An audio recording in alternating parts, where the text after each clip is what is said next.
নমস্কার। আমি আজ আপনাদের মহাভারত পাঠ শোনাবার জন্য হাজির হয়েছি। আশা করি আপনারা নিয়মিত আমার এই মহাভারত পাঠ শ্রদ্ধার সঙ্গে শোনেন। অবশ্যই শুনবেন। মহাভারত পাঠ শুনলে সংসারে মঙ্গল হয়। দেখবেন আপনাদের ভগবান মঙ্গল করবেন। আপনারা সব ভালো থাকবেন। আর আমার এই চ্যানেলটা সাবস্ক্রাইব করে দেবেন। কেমন? আজকে যেটা পড়ে শোনাবো সেটা হলো বিরাট ও সুশর্মার যুদ্ধ এবং ভীমসেনের হাতে সুশর্মার পরাজয়। বৈশম্পায়ন বললেন, রাজন, সুশর্মা তার পূর্বশত্রুতার প্রতিশোধ নেওয়ার জন্য ত্রিগর্ত দেশের সমস্ত রথী মহারথীদের নিয়ে কৃষ্ণপক্ষের সপ্তমী তিথিতে বিরাট রাজার গোধন অপহরণের জন্য অগ্নিকোণ থেকে আক্রমণ করলেন।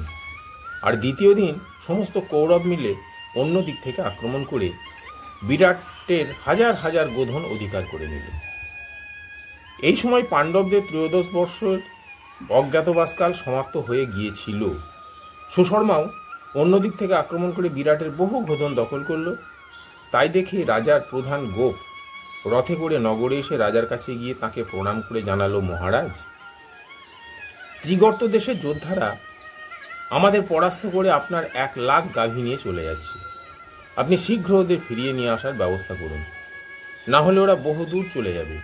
তাই শুনি মৎস্যরাজ সব বীরেদের একত্রিত করলেন। রথ, হাতি, ঘোড়া, পদাতিক সর্বপ্রকার রথী মহারথী যুদ্ধ সাজে সেজে নগরের বাইরে গেলেন। সব সেনা প্রস্তুত হলে রাজা বিরাট তার কনিষ্ঠ ভ্রাতা শতানিককে বললেন, আমার মনে হয় কঙ্গ, বল্লভ, তন্ত্রীপাল এবং গ্রন্থিক এরাও বড় বীর এবং যুদ্ধ করতে সক্ষম। এদেরও সুশোভিত রথ ও কবচ দেওয়া হোক। তাই শুনে শতানিক পাণ্ডবদের জন্য রথ তৈরি করতে নির্দেশ দিলেন। পাণ্ডবরাও সুবর্ণ মণ্ডিত রথে করে রাজা বিরাটের সঙ্গে চললেন।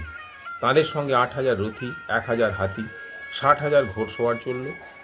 তারা গরুর পদচিহ্ন দেখে দেখে চলতে লাগল।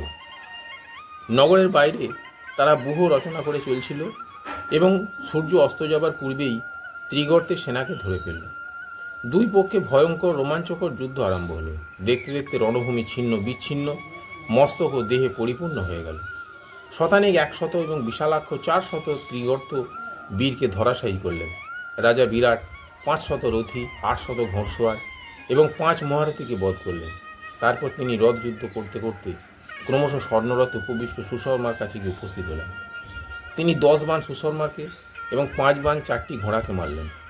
সুশর্মা অত্যন্ত চতুর বীর ছিলেন। তিনি মৎস্যরাজের সমস্ত সৈন্যকে নিজের প্রবল পরাক্রমে দমন করলেন এবং রাজা বিরাটকে ধরতে দৌড়ালেন। তিনি বিরাটের রথের ঘোড়াগুলি এবং সারথীকে বধ করে বিরাটকে জীবিত তাঁর রথে তুলে নিলেন এবং রথ চালিয়ে রওনা হলেন। কুন্তিনন্দন যুধিষ্ঠির তাই দেখে ভীমসেনকে বললেন, মহাবাহ, ত্রিগর্তরাজ সুশর্মা মহারাজ বিরাটকে বন্দী করে নিয়ে যাচ্ছে। তুমি শীঘ্র তাকে ছাড়িয়ে আনো, তিনি যেন শত্রুর ফাঁদে না পড়ে যান। ভীমসেন বললেন, মহারাজ, আপনার আদেশে আমি এখনই যাচ্ছি। সামনের গাছের ডালগুলি খুব সুন্দর, গদার মতো, এগুলি তুলে আমি শত্রুকে আঘাত করব। যুধিষ্ঠির বললেন, ভীম, এমন সাহসের কাজ করো না। তুমি যদি অতি মানুষের মতো এরূপ কাজ করো তাহলে সকলেই তোমাকে ভীম বলে চিনে ফেলবে। সুতরাং তুমি কোনো মনুষ্যচিত্ত অস্ত্র ধারণ করো। ধর্মরাজের কথায় ভীম অতি শীঘ্র তার ধনুক তুলে বর্ষার জলধারার ন্যায় বাণ বর্ষণ করতে লাগলেন। তাই দেখে ভ্রাতাসহ সুশর্মা ফিরে এসে ভীমের সঙ্গে যুদ্ধে রত হলেন। ভীম তখন গদা হাতে বিরাটের সামনেই হাজার হাজার রথী মহারথী, গজারোহী, অশ্বারোহী এবং পদাতিকদের সংহার করতে লাগলেন। এই ভীষণ যুদ্ধ দেখে রণমুক্ত সুশর্মার সমস্ত অহংকার ধূলিসাৎ হল। তিনি সেনা সংহার দেখে বলতে লাগলেন, হায়, যে সবসময় ধনুর্বাণ হাতে শত্রুর সংহার করত, আমার সেই ভাই মারা পড়েছে। তিনি ভীমের উপর বাণ ছুটতে আরম্ভ করলে পাণ্ডবরা ক্রোধে ক্ষিপ্ত হয়ে ত্রিগর্তের রাজাকে আক্রমণ করলেন। যুধিষ্ঠির, ভীম, নকুল, সহদেব সকলেই বহু সৈন্য সংহার করলেন।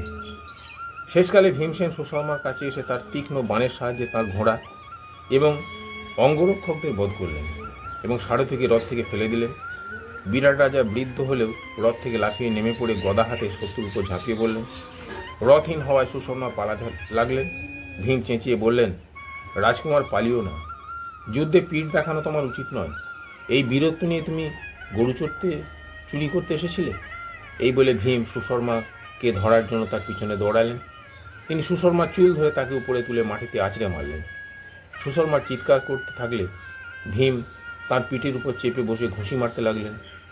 সুশর্মা অচেতন হয়ে পড়লেন।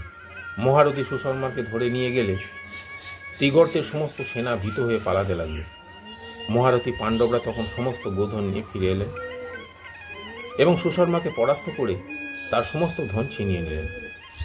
ভীমসেনের পায়ের নিচে পড়ে সুশর্মা প্রাণ রক্ষার তাগিদে ছটফট করছিলেন। তাঁর শরীর ধুলায় ধূসরিত, অর্ধচেতন অবস্থায় তিনি পড়েছিলেন। ভীম তাকে বেঁধে রথে তুলে নিয়ে যুধিষ্ঠিরের কাছে উপস্থিত হলেন। যুধিষ্ঠির তাকে দেখে হেসে বললেন, ভাই, এই নরাধমকে ছেড়ে দাও। ভীমসেন সুশর্মাকে বললেন, ওরে মূঢ়, যদি বেঁচে থাকতে চাও তাহলে বিদ্বান এবং রাজাদের সভায় গিয়ে তোমাকে বলতে হবে যে আমি দাস, তবেই তোমার জীবনদান করব। তখন ধর্মরাজ স্নেহ সহকারে বললেন, ভাই, আমার কথা শোনো, এই পাপী সুশর্মাকে মুক্ত করে দাও। এ তো মহারাজ বিরাটের দাস হয়েই গেছে। তারপর ত্রিগর্ত রাজাকে বললেন, যাও, তুমি এখন আর দাস নও, আর কখনো এমন সাহস করো না। যুধিষ্ঠিরের কথা শুনে সুশর্মা লজ্জায় মুখ নিচু করে বিরাট রাজের কাছে গিয়ে তাকে প্রণাম করে দেশে চলে গেলেন। মৎস্যরাজ বিরাট প্রসন্ন হয়ে যুধিষ্ঠিরকে বললেন, আসুন, আপনাকে এই সিংহাসনে অভিষিক্ত করি। এখন আপনিই এই মৎস্য দেশের রাজা। তাছাড়া আপনি যদি কোনো দুর্লভ জিনিস পেতে চান তাহলে আমি তাও দিতে প্রস্তুত। তখন যুধিষ্ঠির মৎস্যরাজকে বললেন, মহারাজ, আপনার বাক্য অত্যন্ত মধুর, আপনি অত্যন্ত দয়ালু। ভগবান যেন সর্বদা আপনাকে আনন্দে রাখেন। রাজন, শীঘ্রই দূতেদের নগরে পাঠান, তারা সকলে গিয়ে আপনার বিজয় সমাচার ঘোষণা করুক। তখন রাজা দূতদের নির্দেশ দিলেন। তারা রাজার আদেশ শিরোধার্য করে আনন্দ সহকারে এক রাত্রে বহু রাস্তা পার হয়ে ভোরবেলা নগরে পৌঁছে রাজার বিজয় ঘোষণা করলেন। নমস্কার।